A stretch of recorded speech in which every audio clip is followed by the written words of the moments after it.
We are ready to go. I would like to call the Wednesday, December 5th Tree Board meeting to order. And we do have a quorum. We have all of our members present. So we'll give Debbie a moment to come up here, and then we can all stand for the Pledge of Allegiance, please.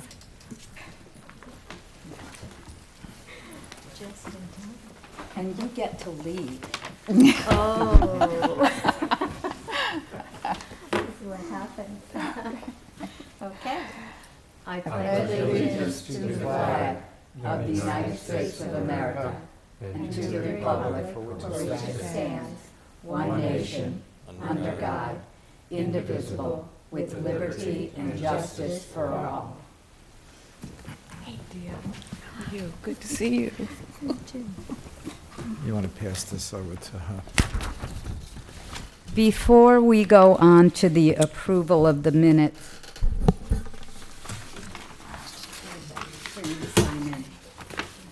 it's been requested, and I'd like to know if I could have a motion to adjust our agenda to allow Mr. Flincham, who is letter A under 7 new business, if we could move that up to currently right before staff update. So is there a motion to adjust the agenda to move that up? A motion. I'll second it. Richard motions and Charles seconds. All those in favor, say aye. Aye. Motion carries. Mr. Flincham, Good the floor is afternoon. yours. Good afternoon. I've got Ryan Harding with me. Ryan's been heavily involved in this project for the past year or so. We've been meeting with some of the homeowner associations along this proposed pathway, and I want to kind of get you guys up to speed with this because it's a very interesting project. When when we resurface roads here in Wellington, it's commonly done with milling and overlay. It saves time. It is a cost-saving effort. But very often, especially if grant money's involved, you have to put in bike lanes. So if anything, I want you to be more aware of existing and possible bike lanes here in Wellington. They're not always going to be there. You see them very often when you have a divided median in the road, whether it's a 2 or 4 lane. We have some existing ones, like on Forest Hill Boulevard. You'll see them. They're white striped along the curb, and they go to a dashed pattern when they have a T intersection with crossing traffic. So once you start looking for them, it's really fascinating to see the possibility of how they can connect here in Wellington. The project before you is probably about 3 or 4 years in the making. We had an outside consultant help us do an inventory of where we have bike lanes, where we have multi-purpose paths, which are the typically black asphalt, 8 foot wide on either one side or both sides of the road. So again, when you travel throughout Wellington, start noticing those kind of things. It really is interesting what we can do here. Oh, this one? Okay. When you're out by Wellington High School, that's a fairly recent road section that was done a couple of years ago. And we got funding to put the median in and landscape it. And at the same time, we did the bike lanes. So this one's already in place. It goes roughly from where Greenbrier intersects Greenview Shores north up to Wellington Trace. But once you get past Wellington Trace, where Marketplace is, you'll see the bike lane does not continue. And that 2-lane road section goes pretty much in a square shape, which you can see on the screen. Now, what's interesting is along... We're not seeing anything on the screen. Oh, here. Now we Hey, are. I'm sorry. I apologize. Can those be swung out at all so we can see them? No. No, I can't. they're You fixed. want to share? You can share this. Oh, okay, thank you. So you'll see the square shape. We have pretty much a canvas to work with. So the right leg goes from roughly Greenview Shores, where Greenbrier intersects, and then goes up to Wellington Trace, where the yellow arrow is pointing. And then it goes, unfortunately, to a 2-lane after that, all the way around the rest of the square. Now, what's interesting is along this particular square, you've got a combination of the asphalt paths, either on one or both sides. You've got Binks Forest, which goes up to Southern Boulevard, which has no bike lanes, but it has the multi-purpose path on both sides. But what is happening very quickly this year is there was a project called Binks Point Townhouses, and it's across from the National Golf Course. That developer is required to put in a connecting multi-purpose path going from Binks Forest Drive westerly to the C1 Canal. And there will be a pedestrian-type bridge that will cross that canal and now lead to Flying Cow Road. If you've been out to Flying Cow Road going down to Wellington Preserve, or Section 24 as a lot of us call it, there's an existing bike path that goes southerly all the way down to the preserve. Now you'll see where this starts to get interesting here. With that connection, there is a land crossing all the way down to what's called the Yellow Bridle Trail, which runs along, I believe it's a C23 canal, which is goes easterly to Palm Beach Point, and then turns northerly up by the dog park, and then back up to Greenbrier. And that's shown in blue. Now, all of a sudden, you have an existing 6.4-mile bike loop in green, and with the potential of a 7-mile multi-purpose path connection, which is a tremendous recreational opportunity we have here in Wellington. I mean, this is so unique to now offer this to the western portion of Wellington. We may not have this opportunity to do it anywhere else. So this is kind of a golden moment here. Now, along this route, you'll see the commercial centers shown in red.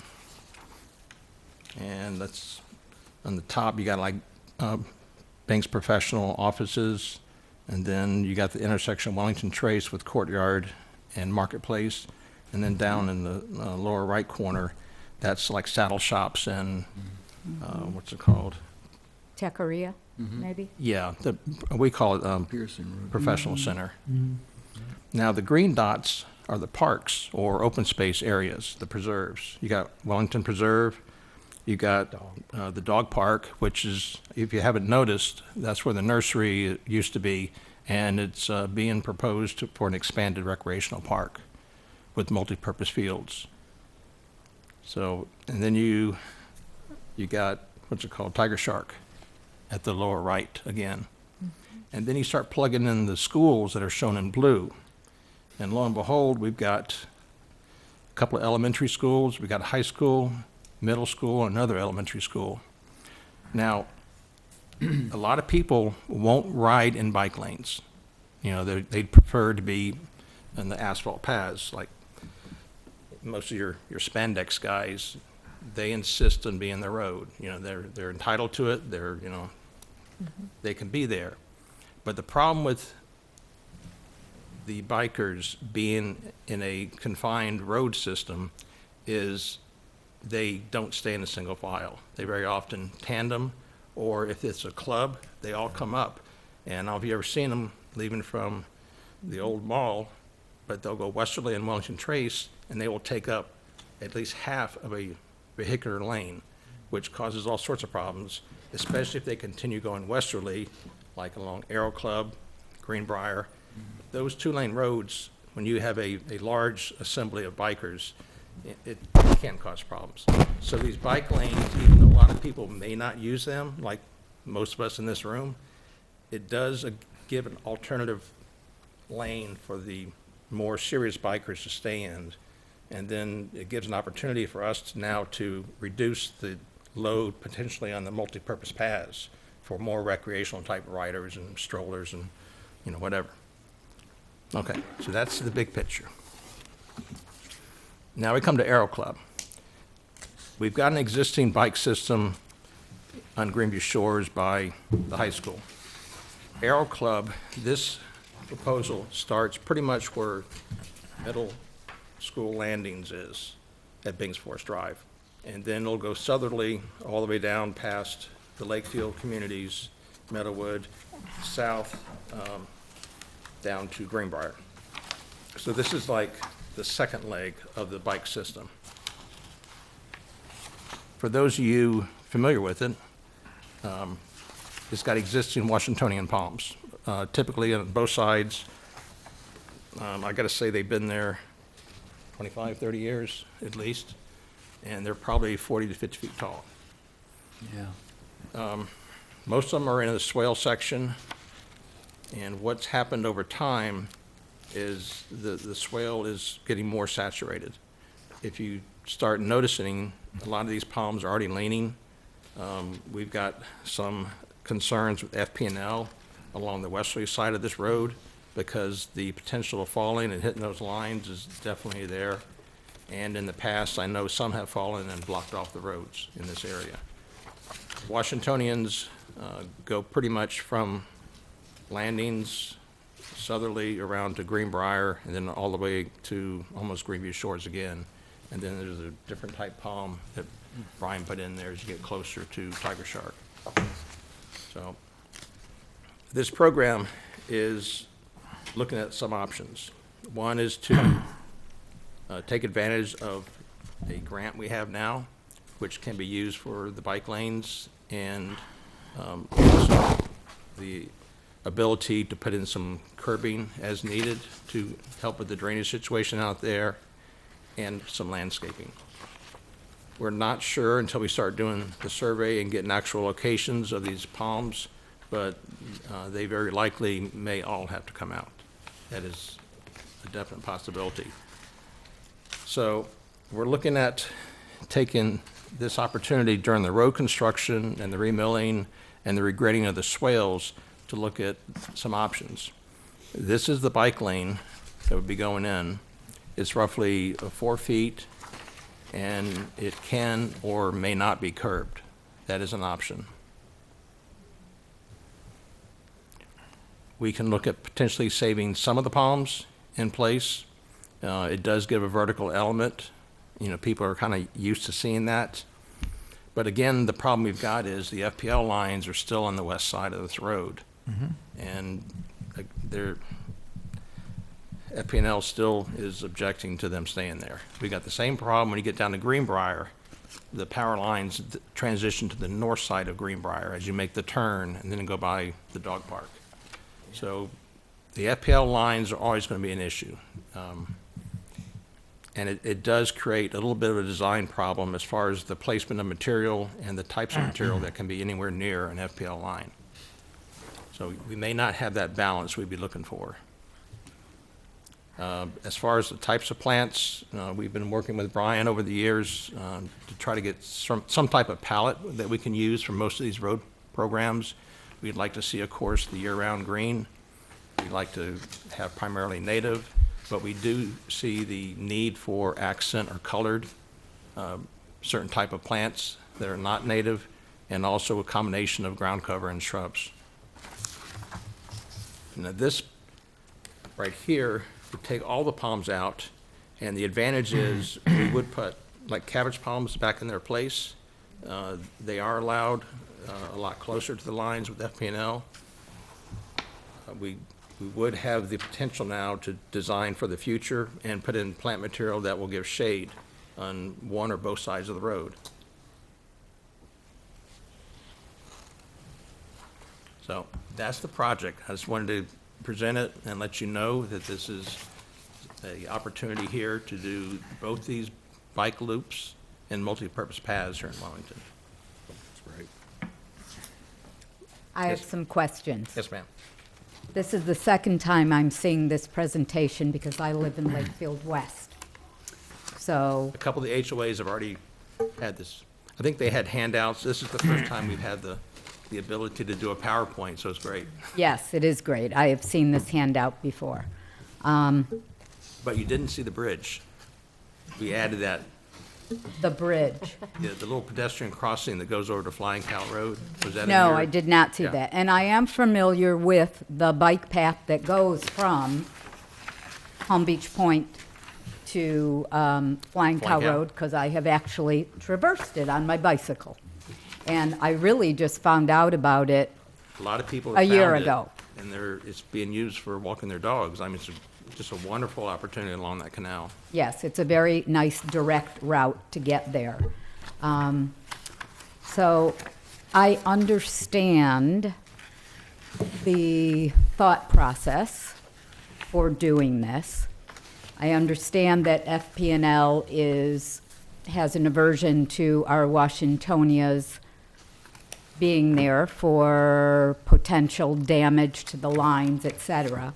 So my first question is, if those trees have been there for 25, 30, whatever number of years, how many incidents have there been over those years of actual negative impact on the lines? My concern is how many are going to start happening. Most of these palms are about the same age, and they're at the end of their life cycle.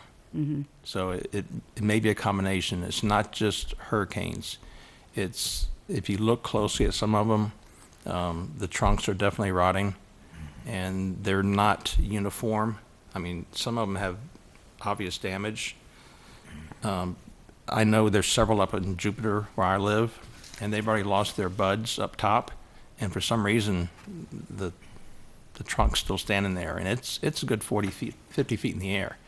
if not And it's more. right along the major roadways. I don't know how they escape the public works view, but they definitely do present a hazard. And when they do fall, it may not just be the power lines, but it's something that Public Works, for the past several years, they're not replaced. I have noticed that. I mean, I've lived there for 18 years, so I travel that roadway all the time. I walk it, I bike it, I drive it, so I'm very familiar with it. I have noticed that the ones that have been removed are not being replaced, so it's starting to look like a mouth with teeth every so often. And you know, they're great palms. I don't know if you've ever seen ones that have their skirts still on them. They're spectacular. But that's more of I think, a desert thing. People out southwest leave them alone. Most people here in Florida, for some reason, do remove the skirts, which is unfortunate. But they do grow very fast. And unfortunately, from what I've been able to research, sometimes when they are heavily maintained, you actually encourage them to grow faster and get skinnier. And that's what you notice in these. They are so skinny up top, and they don't serve aesthetically. At one time, the boulevard effect, you know, I get it. They were very effective for that.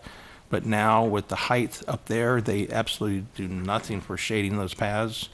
And that's what we're looking at, is a long-term solution to provide more shade along the multi-purpose paths we have here in Wellington, especially when they're near schools and parks where kids are now going to be using them more and more for bicycling. I absolutely concur that the architectural value that they are providing is less than what it was certainly when I moved here 18 years ago, because I moved from Chicago. So this was all new landscape to me. And I initially came into Wellington down Southern Boulevard from Boca, where I was staying temporarily. And that was not the way to come into Wellington, because Southern Boulevard at that time did not look like it does now. There were many defunct places along the way. The second time I came out here, I came in the back way and came down Aero Club, and I was amazed at the beautiful Washingtonias that line that street. This is the second time that it's being brought to us or brought to the village about removing all those Washingtonias.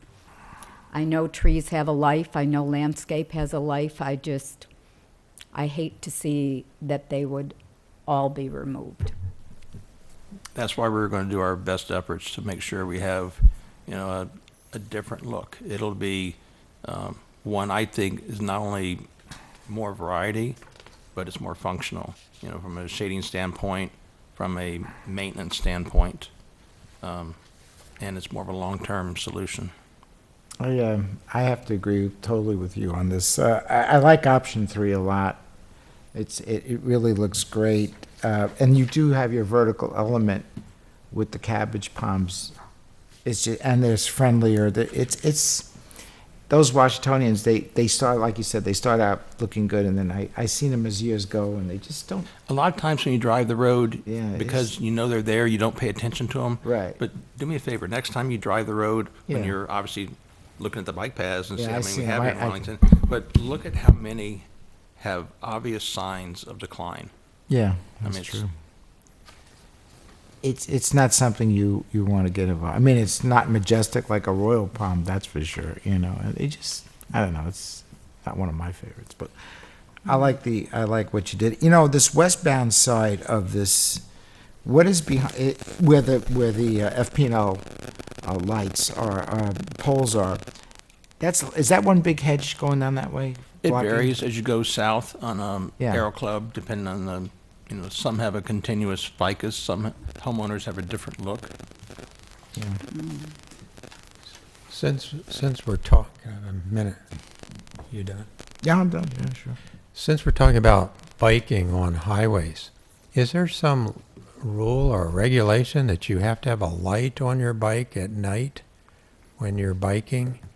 Or is there some standard? Because at night when somebody's on a bike, it's very hard to see them, even if your headlights hit the back of the reflectors. Are you aware of that? I think that's one of those self-regulating things. Anybody that bikes in the diminished light should have some kind of reflector or light on front or back. I mean, it's just. Well, I know Now, during the, will the police stop and give you a ticket? Yeah. I don't know. well, I want to bring that up at our meeting, that at least to be registered at the tree board, that you should have a light on your body if you're in a roadway situation. Either that or a reflective vest. Yeah. We have a Because otherwise gentleman, it's very we have a unsafe. gentleman in my neighborhood, and I get to work early in the morning, so I see him, and he's got a red light on his belt, but he insists on walking in the bike lane, and there are two perfectly good paths, you know, on a raised sidewalk right next to him. I don't know why he walks in the middle of the road, but yeah, he's there. I'm sorry, is it concrete? The sidewalks, are they concrete?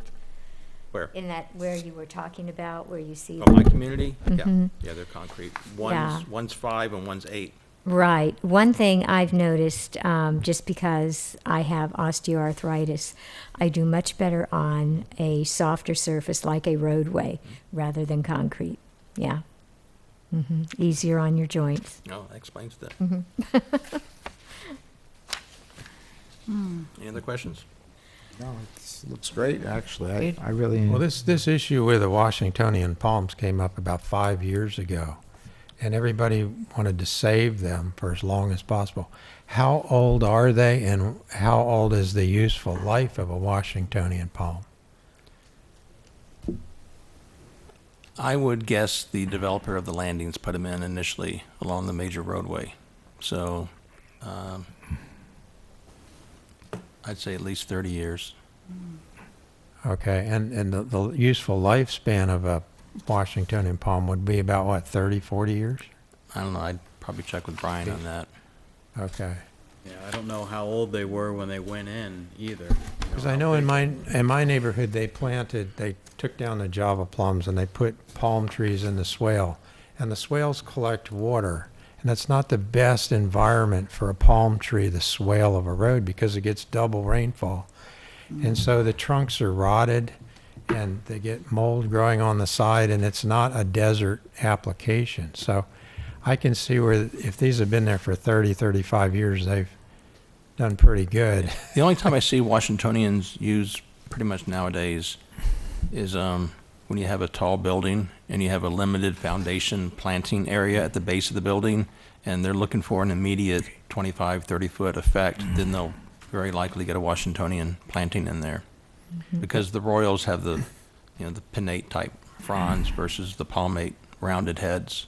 Yeah, and the other issue that 5 years ago was that it's very expensive to trim these trees if you have to have a bucket truck every 2 years for the I hurricanes. didn't want to bring up the expense, but yes, Well, we it's trim it's a these. maintenance Not nightmare. we, Public Works, or they contract it out. Right. It's just, that's not, that But it's- alone makes it almost, It's a very expensive and you know, it's tedious not thing worth to it. trim those, right? Well, it's uncomfortable to watch a bucket truck, somebody that high in the air, and then having an extension. You said pole 40 saw. feet? I think I've seen them. I don't know, maybe I'm my perception. They go way up. They can go 60, 70, I think, right? Those things can go, keep going. And when I moved in 18 years ago, they were already very substantial, tall trees. So I don't know It's how like- quickly, I think you may have said that initially they may grow faster and then Yeah, slow and- down. and but- you know when you over prune a palm, it goes into stress, and Yes. it tries to grow faster to make up for the lost foliage,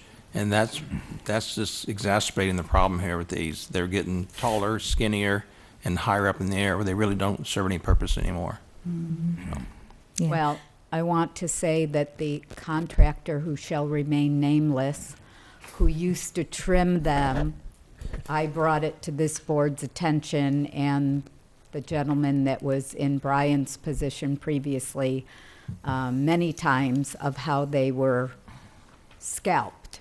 Is that Mr. Roundtree, No, Mr. No, that Stevens? would have been Mark. Mark, yeah, because when that company that begins with an A used to trim them, there would be about You might as well three- spell it out. Jeez. 3 fronds that were left that were like this, and that was a concern. This So- sounds like we're talking. They've Anyways, only that's, been- that's water over the bridge or under the bridge or whatever we For say. the record, they've only been trimmed at 9 o'clock, 3 o'clock since I started. Excellent. So I have one or two other quick questions. My understanding is that this is a 2021 project or 2020? The actual Aero Club is probably, I'd say, 2 years out. But what you're going to see in 2019 is the pathway connection from Binks to Flying Cow and the bridge. What's going on now? Yeah. That's going to be Right. a game changer out there. Because all the people that, want to bike, you typically like going in a loop versus just going dead end and back. And to take you out to Flying Cow, granted, we need as much shade out there as we can get. But to have the ability to go down to Section 24, the preserve, which is a wonderful place, for Yes, it biking. is. And then It to come is. back a totally different route through, Makes you want to take along the up canal and end up at Greenbrier Dog Park. And then go back to wherever you came from. I mean, it's just a wonderful bike loop. It is. It is. And where does this grant money come from? Is it from the state or where is it? FDOT. Department of Transportation. Okay. How much was the grant? 670,000. So it's substantial. This looks it looks wonderful. Option 3, location B. This gives us something else to see. The Garden Club was out there Monday doing Adopt a Street. And the only thing that we could see were these tall trees. And some of them did show damage. I noticed that. So this is beautiful. It would be an addition.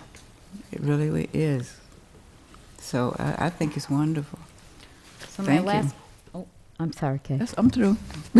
My last question is on this photo that's on our screen. These green roadway markers are bright.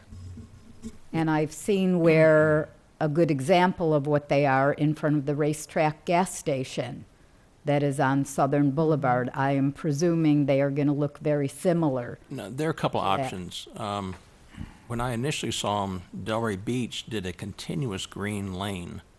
You see them in some colleges here in Florida. They have, if you come up to intersections, especially like the big campuses, Florida State, Florida, that green marker will tell the bikers to go to the right, and they assemble in a green box ahead of all the cars. Next time you're on a college campus, you'll see the signs. And the bikers go first into the intersection when the light changes. So the green color is gradually being adopted. Now, it can either be a continuous green, it can be a isolated graphic like this. I've seen West Palm Beach, when you go over the 95 overpass going east downtown, you'll see they've kind of done a hybrid. They go to a green dash to tell you the bike lane is no longer continuous, it's being interrupted either by merging traffic or you have to cross over. And it's kind of eye-catching and very, very effective. So, you know, we're not sure what graphics going to be used. We may or may not use the green.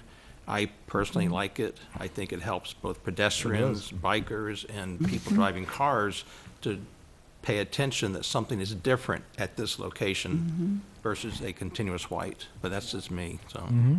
I'm just visually thinking about how it may appear at an intersection if you're going to have, would you have, like, let's say at the intersection of South Club Drive and Aero Club Drive, where the communities come together. Are you going to have 4 of those? One on the northbound, southbound, What they discourage overusing the green, because the more you use it, the less likely it's noticeable. You just, But if it's just interspersed at key locations, that's where it's most effective. But, all those design elements were, To be determined? yeah. Okay.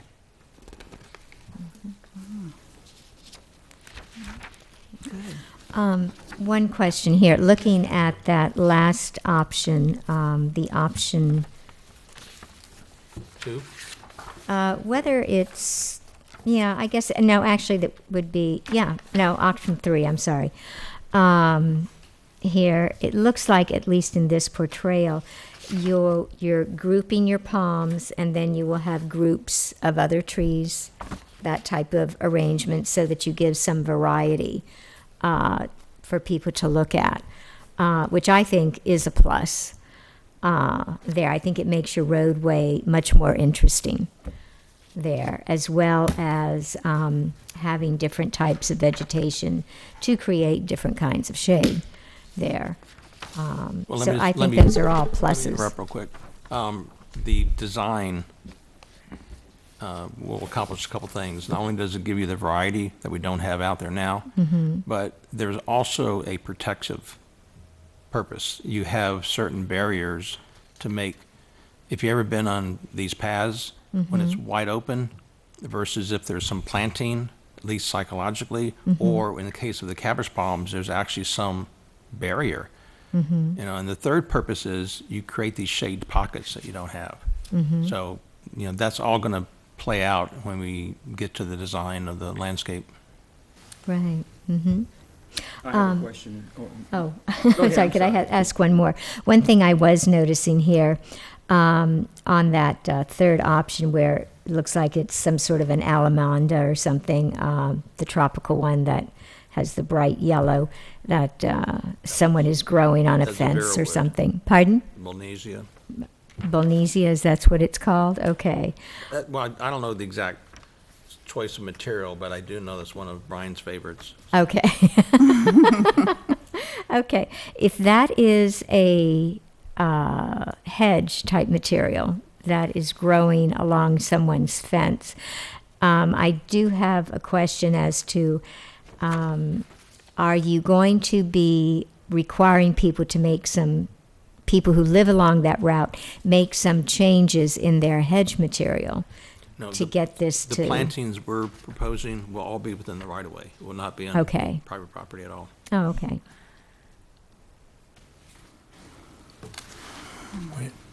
When you take a palm tree down, you take 3 palm trees down and you replace it with one large deciduous tree? Is it 3 for 1?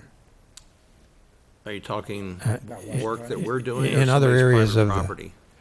Well, if in your front yard, if you take 3 palm trees down, do you have to put up one large live oak? It depends on the community and where it is. Oh, okay, so, but basically a palm tree it takes more of them to make the equivalent amount of tree canopy as a deciduous tree. Mm-hmm. Is that not right? It depends on the palm. Depends on the palms. But doesn't it also depend on how many trees the homeowner has on their property as a whole? Yeah. If you remove some trees and you have far exceeded the mandatory number, you may not have to replace any at all, It, I believe. it depends on. That's true. So what I'm trying to get at is with your design 2 and your design 3, the tree canopy hasn't been changed. You'd have the equivalent tree canopy, I would argue that what we're proposing is going to have more of a, or you'd have Canopy more and tree shade, yeah. canopy. Yeah, sure. Okay, because ultimately shade is of a primary value in August and September. yeah, and the beauty of keeping the plant material more pedestrian level is more effective. It's closer shade. It's not a shadow of a shade. Right. Okay. That's interesting. Okay. Okay, Okay, well, thank you very much. you're welcome. Thank you, David. Thank you. Thank you very much. Very good. Very nice. Thank you, Liz. So I realize I jumped the gun a bit, and we were supposed to do the approval of the minutes first, but we let David go first. So let's now look at the September 5th minutes in our package. Does anybody have any corrections or clarifications? I hope not. Sure they do. I did notice just a minor item on the, let's see, is it a numbered page?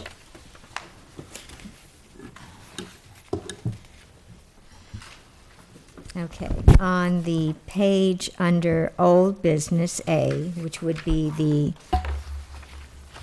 oh, wait a minute, this is approval of minutes, draft Approval of April minutes. 4, wait a minute. September 8th. I think tree I'm mark. looking at, yeah, no, that's right. Okay, yeah, this is the September minutes. The paragraph, let's see, 1, 2, 3, 4, 5, fifth up from the very bottom. It ends with a heading, recap of Earth Arbor Day event and activities. But the fifth paragraph up from that, Stormy Biven inquired about the definition behind grubbing. Corey Kramer stated that the code currently describes grubbing at the removal of vegetation. That could simply be changed to an as. The word at to become as.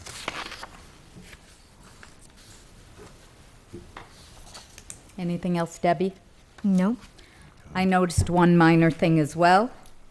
On the last page of the minutes, the very first line, groups common estimated 500 native shrubs will be planted on the, I wonder if that word should be periphery of peaceful waters instead of peripheral. Mm-hmm. Yes. That would be my suggested edit.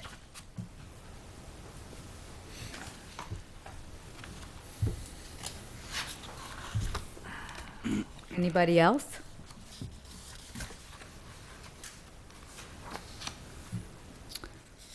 May I have a motion to approve the minutes as corrected? I'll make the motion to approve the minutes of September 5th, 2018. And I'll second the motion. Charles moves and Debbie seconds. All those, is there any discussion? And all those in favor, say aye. Aye. Motion carries. Next is staff updates. Brian? All right, included in your packets today, you have my list of trees planted since our last board meeting. As you can see, we've been very busy as usual. We have a total of 390 trees planted since last board meeting 3 months ago. This total makes 588 to round out 2018. A large part of that well, of course, we spread them all over, but a large part of the total includes 125 Clusia rosea trees that went in at Village Park to replace the fishtail palms that were planted as a buffer around our storage site. So we took out a non-native palm that was not serving its purpose anymore because it was very full up top and thin towards the bottom, and you could see right through the bottom, and it wasn't screening the eyesore any longer. Also, they had gotten so big that during the last storm, many of them were toppling over. So we did make that replacement there, and also, in case you haven't ridden by there, we have a very large project going on at what we all call K Park, corner of 441 and Stribling. We have many trees being planted on that frontage, including 96 of our royal palms from the village's tree nursery have been transplanted to that site, and that's included in the total as well.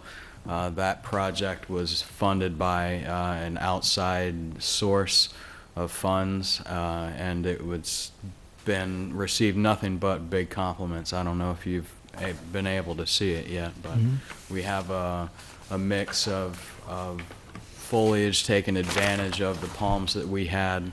Like I said, 96 royals. We have silver buttonwoods. The crepe myrtles were reused. Those, if you recall, were planted along Birkdale years ago, and I actually salvaged a lot of them and reused them for K Park. There's a total of 40 crepe myrtles out there. And there's also Clusia trees and Japanese fern trees for some ornamental effect. Where exactly is that, Brian? 441 and Stribling. It's on that corner. Like you're looking at Trader Joe's. Trader Joe's is across the street. Trader Joe's is right there on Okay, that corner. Yeah, you got it. I've been blown by it, I guess. Right. Okay. Same plaza. I encourage you to go by there. Okay, you got a it, man. Big difference. But it's the big open, so it's the southwest quadrant of that intersection? Yes. Yes. Okay, with the big church that's behind, at the back of that Right. property. Life Church Life is Church is adjacent. Okay, Right. all right, Okay, I got Where it. the tomato fields have always been. right. Okay, I was going to ask, is that still being farmed It is. currently? Okay. Yeah. So those are our totals. Again, 390 since the last meeting and 588 for the year. It's a good year. Also have some updates on our Tree City USA and Growth Award. It looks like those are being approved. We received initial approval from the state saying that it met their criteria, and they were forwarded on to the Arbor Day Foundation for final approval, which we fully expect if it meets the state's criteria, they will award it as well. So that's the Tree City USA plus the Growth Award. So, all good news. Yeah. So how soon will you be notified as to what the outcome is? Will you get the award? I would expect about 2 weeks, maybe. Oh, okay. So we'll know it by the next meeting, and it can be announced at Earth Day, Well, or we'll forward it on to you as soon as we get it. How about that? whichever works. We don't wait to brag. You answered my question I had written down, like, where have all those trees gone from the tree nursery? Because I see them going and going and going, and I'm going, where are those trees? But I haven't been over to that intersection for a little bit. It's quite a dramatic difference. Those Bismarck palms are beautiful when they take root. There's a They few are. Bismarcks they're putting out there. They're very tricky and finicky to move. They're more sensitive, so I have fully expect some fronds to be browned out, and they might look a little questionable, but they, for the most part, will survive. They just take a hard year, hit right? in the beginning. A year or Yeah. two. Right. We did root prune them in advance and do all the things we're supposed to do, but they still just kind of take a hit. Okay. Yeah, that'll be pretty. I wanted to say thank you for the improvement on Big Blue. When you leave Wellington Elementary, go into, I mean, we thought it was just great when you did the streets and widened it and gave us a turning lane, but now you put the trees there, you put the foliage, it looks so good. Everyone in the community is just, they just talk about it all the time. Oh, you mean the little median? Yes, it's Okay, very absolutely good, wonderful. very It good. is. Glad you Thank you like so that. much. We put in ribbon palms, which are the same ones that are along the very end of Greenbrier, and they will actually survive with no irrigation. So, and they're a good-looking palm too. It makes, we thought it was beautiful the way it was, but when you added the trees, that just added something else that we hadn't even thought about. Right, right. Thank you. It's very nice. Yep. We've also dressed up Flying Cow Road. We put the date palm that I believe the Garden Club donated to the village many years ago, that was planted adjacent Yeah, to the I know community exactly where it center. was. I was there when it was planted. That now lives on Flying Cow Road, Ah. along with 2 other ribbon palms. We planted 1 palm in each of the traffic circles to try to dress things up and slow people down. So, as you can see, I try to salvage material where we can and reuse it. So, it lives on Flying Cow. Well, I would also like to say thank you for all of the improvements that you and the staff have done throughout the village. I think it, you know, I'm very proud to live here for so many reasons, but that is certainly one of them. All of the beautiful landscaping sure makes me feel good. Yeah, thank Tell you, thank The you. visitors mention it all the time. Yeah. People, oh, don't they though? Compliment, yeah. They compliment it all the time. Yep. Thank you very much. I'll Thank pass you. along your kind words to the Thank you. staff. Please do. I just have a question, going back to the improvements there at K Park and 441. You mentioned the Japanese fern trees. Is that something that you're growing here, or are those? No, they weren't. They were provided by the contractor. The only thing that we provided were the crepe myrtles and the royal palms. All the Okay. rest was provided. Oh, we provided most of the Bismarcks too. Okay. I don't see any Bulnesias on this list, though. No, they're not. I'll get them in somewhere though. They were probably in the other 198 trees that were planted earlier in the year, right? Yes, they were. Actually, they were. You know, on that roadway, there was a Tree City USA plaque on that road that they're planting the trees on, and now that Tree City USA plaque has real meaning, because that used to be a barren road from Trader Joe's all the way back Right, to Pearson Road. There was nothing there. right. And now the homeowner, the Castellanis, have put up trees, and the others have grown to maturity, and you just put the finishing touches on Tree City right there. Right. So I appreciate that. Thank you. No one has anything else to ask Brian about, or if you don't have anything more to tell us about staff updates, we'll move on to old business. Oh, I have a question. Since we're on trees, big trees, I was talking to my arborist in my yard, and he said something about fruit trees are a different class of trees when it comes time to the thing that's here, hat racking. If you have a fruit tree that grows to an excessive height, are you allowed to top the fruit tree as if it's not a tree? That's the question. Or you can shorten the height of it and even do it without hat racking. So as long as you're taking off that upward growing branch and reducing it down to a lateral growing branch, that's just height reduction. That's not hat racking. Hat racking is when you cut it off midstream and you leave that bare branch sticking up. So that Oh, okay, well, height reduction. But see, the fruit that grows in the high part of a fruit tree is not, you can't get to it, so it falls to the ground and Right. it becomes food for all sorts of rats and vermin. correct. And it can create quite a mess in certain circumstances. That's why I brought this up. I didn't want it to be, fodder for animals and things that you don't want there. Right. You can Because it's- absolutely reduce that height of the tree and do so No, without hat I have a racking. mango tree in my backyard. I reduced it to, I think it's about 12 feet. I got 200 mangoes off of it. Whoa. So it actually stimulated the production. Well, yeah, I mean, and it's, you gotta remember, this is a farm thing, you know, that they know what they're doing, those guys, you know.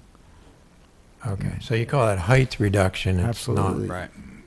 Not. Okay, I want to bring that up at this meeting because many people brought home seeds and planted them, and all of a sudden, they've got a huge fruit tree in the backyard. Right. Okay.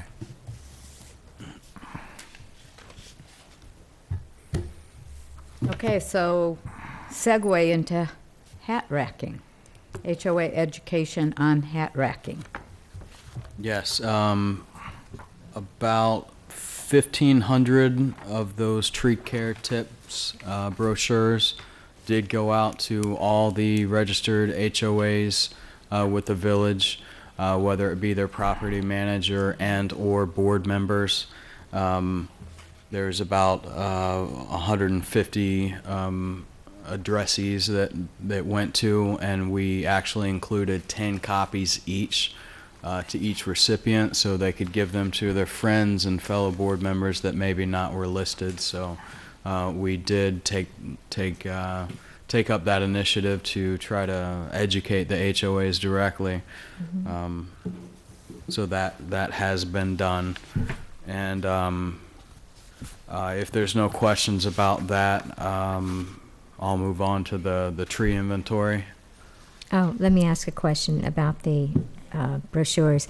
Okay. I'm sorry, how many did you say there went out? The number, the amount? Total number of brochures, about 1,500. 50, okay, that's what I thought you said, and I thought, wow, Mm-hmm. there's that many HOAs in Wellington, or that was just the total number of brochures? That's total number Okay. of brochures. Okay, Right.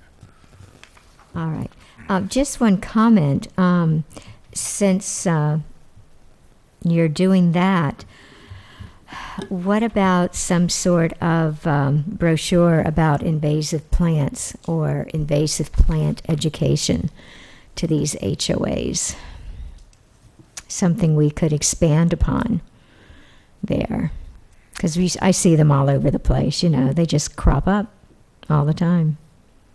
Yeah, the birds spread them and everything else. You know. But they're required to, control the invasives in private yards and also in their common areas and preserves. So, Right. So the question is, what is their education level as far as what invasives are? I don't live in an don't HOA, know. so I don't know. But maybe some of you who do could educate us. What exactly do you want to be educated? What are we educated? Okay, about the invasive plants, just driving around Wellington, I see them in various locations. Some of them were planted intentionally, such as carrot wood. You see those down by the hamburger place, Checkers. Right. Okay, there's a bunch there, but I find them scattered through the neighborhood. I'm recently seen a lot of Schefflera cropping up. It's funny. I live in an HOA, but we don't have it, and thankfully, most of it gets destroyed. Some of it gets destroyed during hurricanes do bad things. They also do some good things. They actually wipe things out that shouldn't be there. But that doesn't work all the time. But you'll notice most of these invasives happen in areas like Scheffleras or what you're talking about. I still see them in non-HOA areas. They're always on other roadways. I still see acacias trees on Forest Hill next to St. Andrews. Eventually they're going to... I'm surprised they're still there. I still see, if I go to Pinewood, I guess, right over their wall, there's Scheffleras there. You see all these invasives usually in areas that are not accessible to the HOAs. Some yes, some no. But that's what the job of the, say, Brian, he sees something, maybe he'll see a tree like that and says, listen, that should come out. Yeah. Some of them come from older plantings too, from communities like Pinewood. I live in Pinewood East too, and we have some, what we would call invasive Yes, you trees do. and plants. It's an older neighborhood. Houses have been there a long time. We're not part of an HOA. And some people, they know it's wrong and they'll take them out. But in the older neighborhoods, I think, that are not under an HOA, you'll see a lot of that. Chevalier at Pinewood East, there's a Yeah. lot of them at the entrance there. Yes, there is. Yeah. But that was original plantings, a lot of that stuff, too. Well, you gotta remember, the developers back then, they were always looking for a quick out. They were looking for the cheapest, The cheap, and they did. They did a great That would job grow of the planting. quickest, the fastest, yeah. The fastest stuff, and it was cheap. But now you're paying the price for it because Yeah. the newer communities, during the last hurricane, they hardly had a leaf out of place because they had the right stuff in. I would recommend, if you live in Pinewood, if you're on a committee there, is there a landscape committee at least? No. Because I know some people probably keep them in because they're afraid of maybe visual for the road, and they feel it's blocking. But in the end, it's really shouldn't be there. You can educate them. You could only point out to them. You know, you can say, "Listen, you should really take those out." But what remedies do they? You know, what forces them to do it? A code violation? I don't know. Well, the code officers and myself, actively, look for those invasives like Brazilian pepper that is sprouted up. And, those are, turned into cases where the homeowner has to take it out. In the case of, say, a carrot wood, which was planted intentionally as a part of a plan and has fallen out of favor and people have recognized it as invasive, those aren't forced to be removed. So there's a degree of, acceptance, of these Right. trees like carrot wood that, were planted back in the day. But it's the, Brazilian pepper, the Australian pines, the melaleucas, those really nasty invasives that, nobody lets slide. Yeah, because I have a neighbor that has a carrot wood that was planted 35 years ago on his front of his driveway. He uses it for shade, and he would not want to remove that tree. It's part of the house. It's the way the house was originally designed. And I know the birds eat the seeds and they drop it in my yard, and I get carrot woods all over. But he doesn't want to, he sort of has that carrot wood grandfathered into his house. I mean, the contractor put it there. He didn't put it there. And it's been bought and sold several times. So it would be really hard to go to him and say, I'll take out this centerpiece of your yard. It's a carrot wood. But if it was And a you- Brazilian pepper, maybe that would be different. You live in an HOA, And it's in an HOA, but yeah. I don't know if the homeowner knows that the carrot wood is bad because he's very favorable to trees. But I don't know if I'd want to go up and tell him, hey, buddy, you've got an invasive species in your front yard. That's why we got these code guys that go around and become fall guys for all of us. Fall guy, yeah. Blame the code inspector. He's the guy. Well, there is a truism to this, because if you want to take something out, the HOAs have a lot of power. Read your documents. You all do. We all do. It says you have architectural control out of the whole neighborhood. Right. And if you guys, as a board, if you're on, I'm sure Stormy's on the board, and I bet you're on a board, right? Are you on a board over there? You. To me or Kay? Okay. How about you? You're on a board No, where you live? How about you? No, we don't have a, no. we don't there's have an no- HOA. No I I HOA don't have around an it. HOA either. Okay. Yeah. So, but you, as you have a lot of power, you can say if this tree is destroying my driveway, if it's destroying the community, if it's take it out. Well, okay, this just gets back to my original question is since Brian has sent out the brochures about proper pruning techniques to the HOAs, why not do the same thing with invasives so that it would get people to recognize some of these trees? And you all, as a homeowners association, could maybe take some initiative with your regulations. We already do. Because We regulations and enforcement. Well, we do, because as an HOA, and I can tell you, I'm on the tree board or tree committee or whatever, landscape committee at my, Okay. and they just simply can't plant anything without permission, Mm-hmm. period.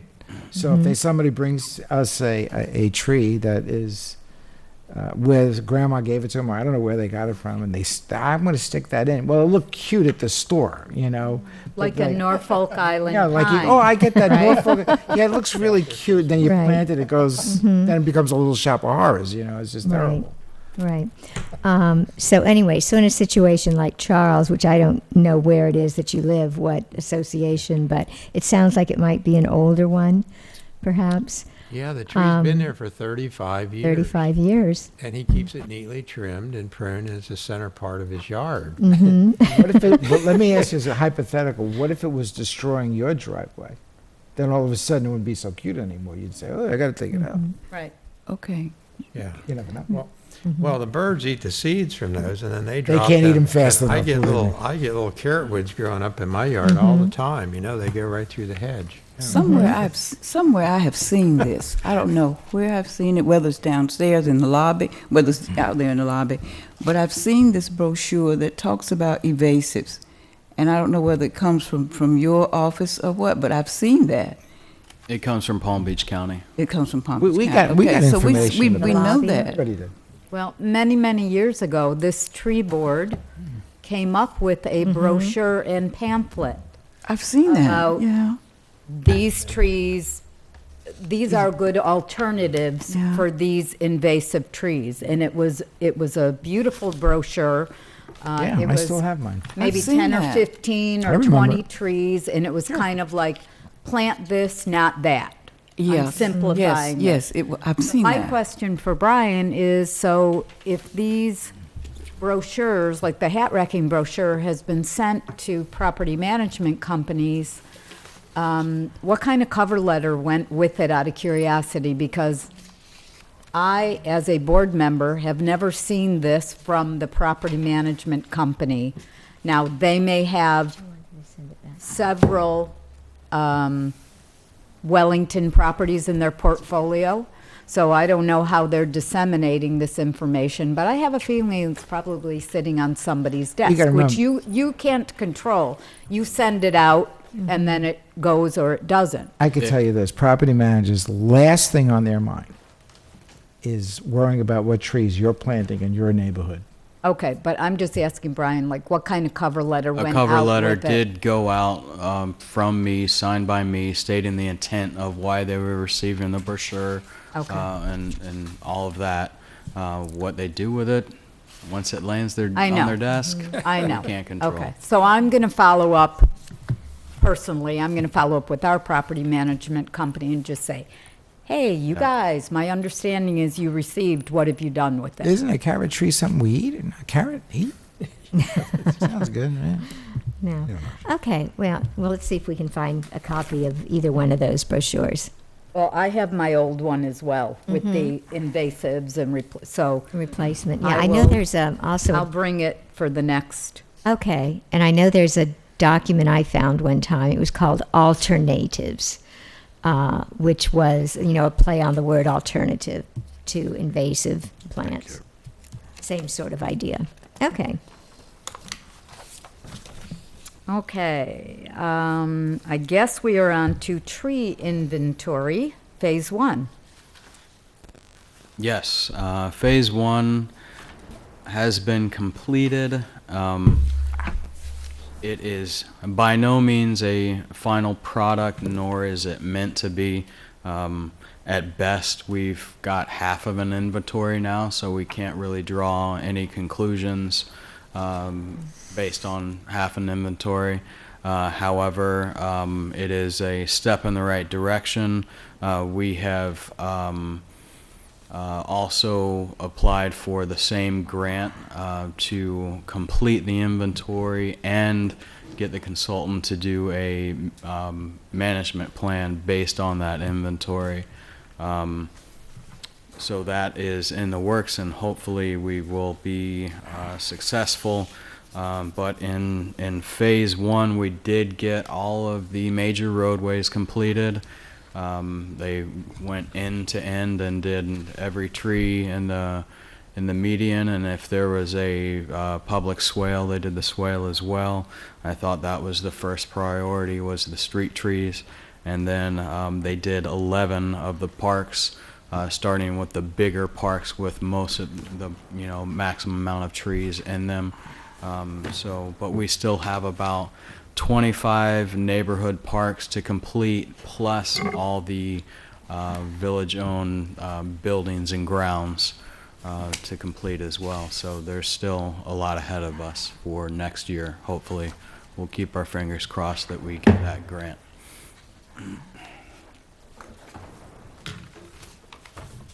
So my question on this is, you didn't really expect that we'd be able to read this print that is this tiny.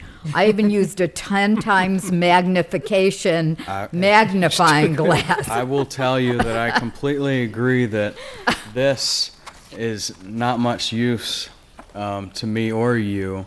However, they were, obligated to print out their data.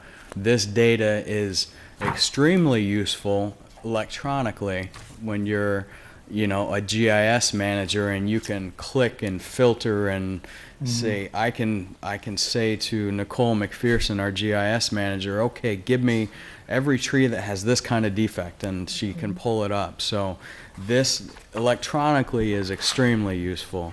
So I know I've gotten a request from Debbie to break it down into per street and per park, which Right. Nicole advises that she can do. She's got some other things on her plate, so it'll take her a little while, but she can, pull that data, per street and per park, a little bit later for us. But it's useful electronically. Trust me, it's better than, the printed version. And Well- and the maps, even when you have a pull-out 11 by 17 map, all those dots start to run together, and all you see is a pearl necklace on the street, a bunch of string of dots. I basically wanted to show you that, hey, it's done. You can't do a whole lot with the printed version, but we are getting there finally. So with that being said, and I guess with Debbie's request, this is a lot of paper that we printed to do that for all of us. And even though I'm sure we all appreciate it, but if there's going to be a subsequent list, could we receive it only electronically? Or Absolutely. I not love print that it idea. out?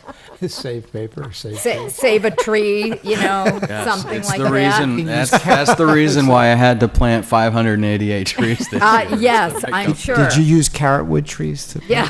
to make this? Yeah, Right, yes, I did. hope they're all invasives, yeah. Right, it was a forest of Melaleucas.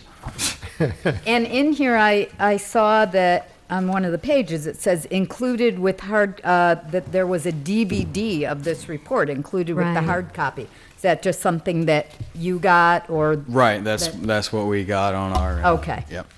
Okay. Okay, so the DVD, whatever data is on the DVD, is that what is basically on the village website? Because I went to the agendas. You can pull up all the agendas for the village council and all the advisory boards on the village website, and you can go down the agenda, you can click on things, and I was able to get this on the village website and look at it that way, Right. which worked out very well. So was that basically what was on the DVD? It's even more than that. The DVD has a bunch of specialized files on it that pertain to ArcGIS, which is a software. They have a bunch of shape files that can be manipulated and used by someone who's a pro in that. So it's more than just what you're seeing Right. as the end product. More than what we need. Okay. Right. A couple of questions, if I may. I know you were talking about all the major roads being done. What about Lake Worth Road? Because I didn't see that. We don't They had different roads outlined. we don't have any maps- village trees on Lake Worth Road. Okay, well, that's what Yeah. I'm asking. Yeah. There's only a couple medians out there that are within the village limits, and those are the responsibility of those adjacent HOAs. Of the HOAs. Yeah, the grand Okay. aisles and the aisles. Okay, because I noticed the road was not redlined, Right. like the others were. Yeah. What about Stribling Way? You just did a lot of plantings out there, so, Are you talking about K Park? Yeah, K Yeah, Park. uh-huh. That's not. That wasn't completed at the time of the at the inventory. time. Okay, so that'll be next time. But that's Okay. not within this orange outline of the city limits. Stribling? No, that's, Stribling Way, is it? that's part of our city. Is that part of That's part Wellington? of it. Okay, and what about Flying Cow? Is that considered a major roadway? I don't This consider point. it a major roadway, and there's hardly any trees out there, but I don't consider it major. I consider major, the roads that people take to get in and out of the city and in and out of their neighborhoods, which I don't really think Flying Cow is one of them. But Okay. if there's money available, Mm-hmm. because they charge on a per tree basis. So Mm. if we have enough Mm-hmm. room in the second phase, of course we can include Flying Cow. Okay. What about, let's see, the way Greenview Shores is named, and at Wellington Landings Middle School, where Binks Forest comes in, it changes names and it becomes Aero Club Drive. Hmm. So was Aero Club Drive included in this first phase? Yes. Okay. Yes, that's where you get your high Washingtonia palm count. Okay. 682. That's Okay. Aero Club. That's how many? Yes. Oh, wow. Okay. That's a lot. Yep, there's 588 on the main stretch, and then we have a little bit on Takeoff Place that brings it to the 614, and then they're picking up Washingtonia Palm somewhere else in our neighborhood parks to bring it to that total number. So how many did you say are primarily on Aero Club and then probably wrapping down to Greenbrier? If my memory serves me correct, there's 588 on the main drag of Aero Club and Greenbrier, and then we have a handful on Takeoff Place.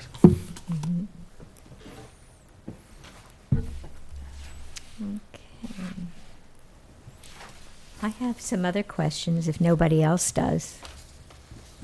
Go ahead. Okay. Okay.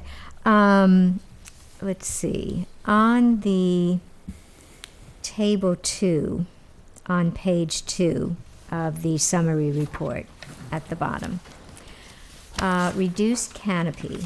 It was a summary of observed tree defects. Reduced canopy, moderate, 25% to 50% canopy loss.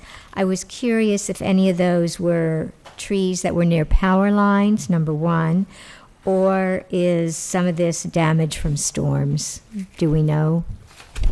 Probably a combination of the two things. Okay. It could be either one. Okay.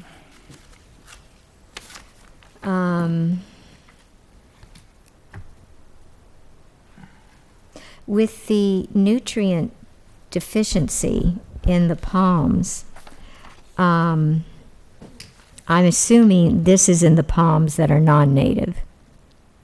It could be any palm. I'm sure there's a lot of royals in there, and they're native.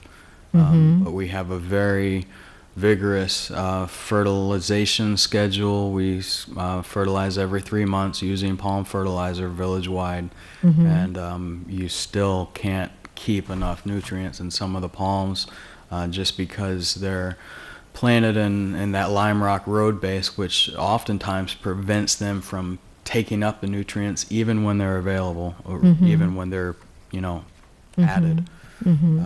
So it's tough to keep a palm truly the representation that it could be under ideal circumstances. If you see what an arborist would call a healthy coconut palm, it is double or triple the palm that you typically see as far as the number of fronds go. Okay. When do you expect to get the urban forest management plan? This, Mm-hmm. if we're successful in the grant application, that would be towards the end of next year. So they would, take Okay. a few months to complete the inventory, go back to the office and crunch their numbers and analyze the data and then do their management plan based on that. Okay, so the end of 2019, Right. after the whole thing is completed. Okay. That's all I had right now. Thank right. you. So we've already done new business, the item number 1, David Flincham's presentation. So we are on to the Flower Award recommendations and approval.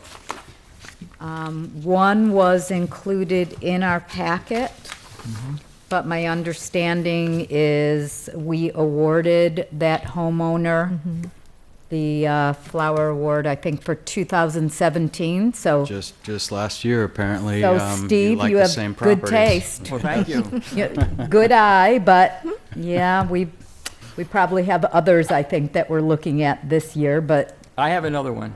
thank you for submitting that. You have another one? I have another one, yeah. Okay. Okay, do you have that with you I today? do, yes. Okay, and then there are a few others as well. Now, we're not voting on this today, is that correct? No, because Okay. so many of them are new, so we all need to go out and take a look. Okay. Okay. How many do you have so far? I believe we had one from Kay, we have one from Mr. Lisi. Right. 2 from me. One is a landscape, 2 from one you. is a Four. tremendous tree. Right. That is But Kay's. I think Right. that's it. You're under no obligation whatsoever to, it's not mandatory that you turn in a nomination, so, No, I it's- think we I have know plenty it's- already, but Yeah, everyone is I know, welcome. no, I'm sorry. I know it's not, but I did have one in particular that I did want to submit. I'm glad we have a flood. So you will be getting mine as well. Okay. Yeah, we have plenty of time still, I think, to go out and look before April. And we do the award at Earth Day, Arbor Day. So I think what we need to do, though, is establish a date by which we need to submit these to you. If there are others other than what we brought forward today, because we all know without deadlines, perhaps it doesn't happen.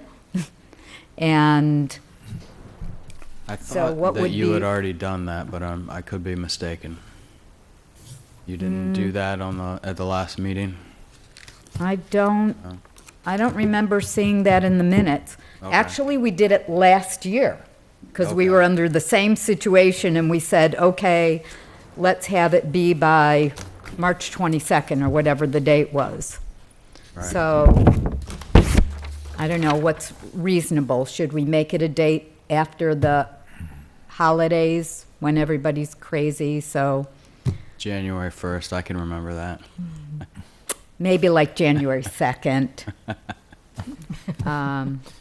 So really, what's reasonable? When would you like to receive them by? Well, it'd be in time for them to be presented to us at the next meeting, which would Yeah. be March. We've so- got to all look at them, and then we have to Okay. discuss them. Then we also have to have time to notify that property owner by mail, by snail mail, and see if they even want to receive the award. So, February 1st? February? I Sure. mean, that's sounds good. That's fine with me. plenty of time. Let's see. February 1st is a Friday, I believe. So, that seems good. Feb 1? Okay. Okay, so if anybody has any additional ones, send those to Brian, and then he will send it out to all of us. That good? Does that work? Yes. Okay. All right. Check in with my bosses. Okay. And the one that I submitted for the landscape, I went to the neighbor across the street and knocked on her door, who also has a really cute yard, and I thought, well, how am I going to tell her that I'm here, I'm asking questions about her neighbors across the street, you know? I know. But I did it as diplomatically as I could. That's And tough. she knew their first names. I didn't put it on here. She said, she gave me their first names, but I figured you can look up the address and find out, right, the owners Yes. of the home? Okay. So we have one from Kay, two from me. We'll have one from Steve. Debbie has one. And if anybody else comes up with them, so it sounds like we're going to have a nice array to look at. Brian, do you remember last year, Debbie had nominated someone on 12th Fairway, and when I went to look at it last year, I saw some amazing trees, and I think you and I had talked about it. Well, I went to look at it this morning. Don't tell me it's gone. Well, I'm not sure which trees I really was looking at because I think that later in the year, it was like in March, so the trees looked different than they do right now. I want to say, Wasn't that a sea oat? A sea oat? well, No, not a Did sea. you thought it was a sea poison grape. ivy, some A sea unusual grape. poison ivy or It was something? a sea grape, Sea grape? which is native. It Yeah. has the big low Right. leaves. Right. and I did see a big sea grape, but I'll look again. But on that street, I noticed this amazingly humongous live oak Well, that's interesting. that is so perfect a specimen, I think. So that was the pass that tremendous tree that I'm recommending. But I'll go back and look at those other This trees. thing could Yeah, be. the other one There's that a caught my second page eye, on there. the other one that caught my eye last year was a bottle brush.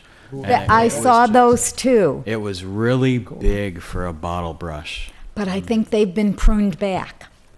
Oh, I think that hope not because heavily, that but- was my memory as well, that I didn't take a picture, I just had it, in my head. Covers the whole yard. I think it was a bottle brush we were talking Yeah, about. it was. So, Also on 12th Fairway? yes, Oh, Yeah, there's just, even more just than a one. couple I want to houses down say from there the were Seagrape. two of them. oh. Okay. I want to Right. say there's two of them. See, I'm looking at the native, but I missed that one apparently. Yeah. I don't know, but Yeah. it's perfect. It's So- very far from. the Okay, road. so February 1, we're going to get those to Very Brian. nicely done. Okay, Pretty picture. beautiful. Thank you. Nice looking Oh, tree. here, let's pass this down. You all can see that. Very nice. Okay, Earth Day, Arbor Day 2019 event? Yes, still a few months away, so I don't have an exact species and number of species picked out for the giveaway plants, but I am checking with one of the vendors we used in the past and trying to see if we can get some firebush again, because that's always a crowd pleaser. And I was also going to try to add the native Walters viburnum shrub as Oh, well, nice. which provides the clusters of white flowers.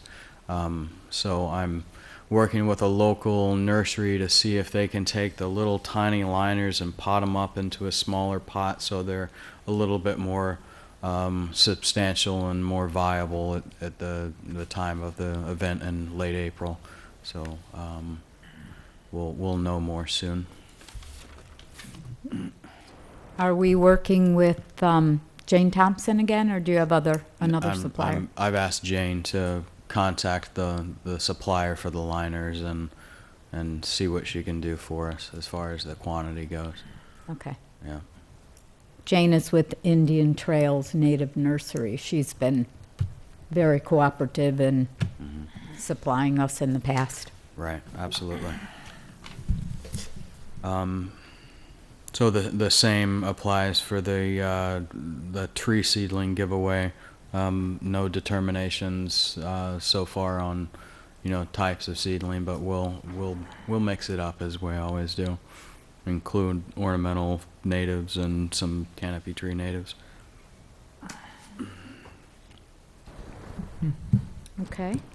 Moving on down the line on new business, the utility bill inserts, the same tree care tips brochure is scheduled to go out again in spring like we do every year. That'll go out in people's utility bills. And that's it for new business on my end. Okay. I had passed out an article which I apologize for, this was in the Palm Beach Post. I apologize for not having the date of the paper. It was maybe about a month ago, but it is just some tougher tree rules that the Village of Royal Palm Beach is employing, and I thought it was interesting, so I made copies for all of you. Thank you.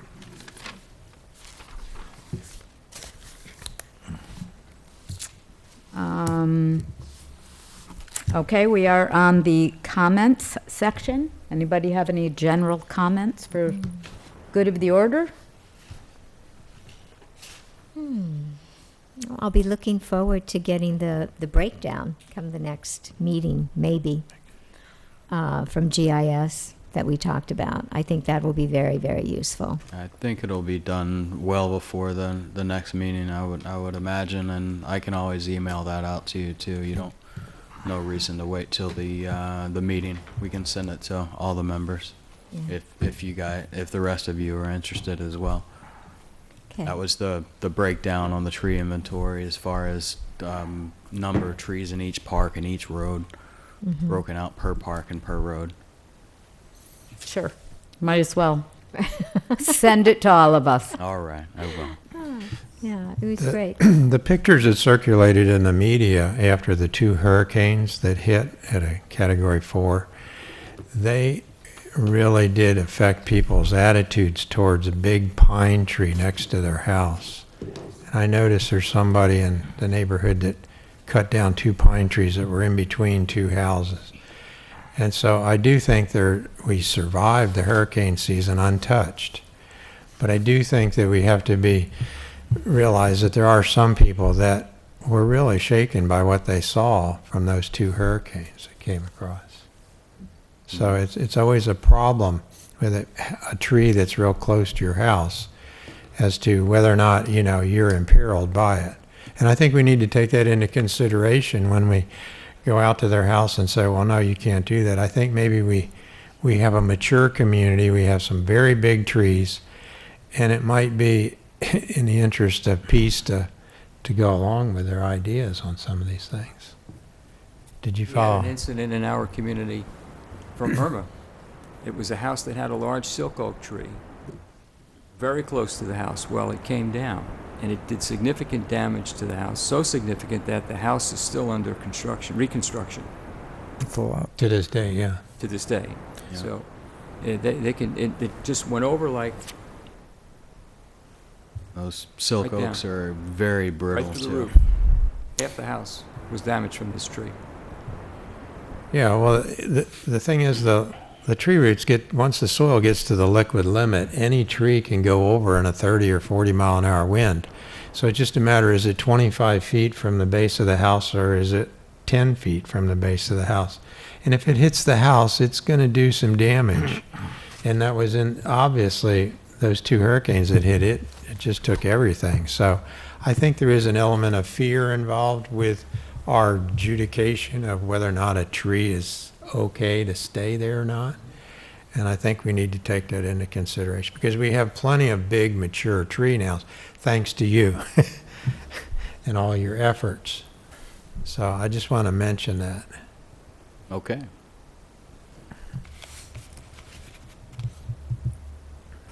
Michelle, I would like to say thank you for the very comprehensive minutes from last meeting. If there is a way that we might possibly receive the minutes sooner than right before the next meeting, I would personally appreciate that. My memory from what happened 3 months ago is not all that good. Like sometimes I don't remember what I had for breakfast this morning, but with any board meeting that I attend, I'm always appreciative of receiving the minutes earlier if we can, just because it's, it's clearer in my mind what just happened a few weeks ago rather than a few months ago. So if that's possible, I'd appreciate it. Thank you. Otherwise, there's nothing else. Nope. We will adjourn the meeting. Do I actually need a motion to adjourn the meeting? Motion to adjourn. I second. All those in favor? Aye. Aye. Happy holidays, everybody. Same to you, thank you. Thank you. Merry Christmas.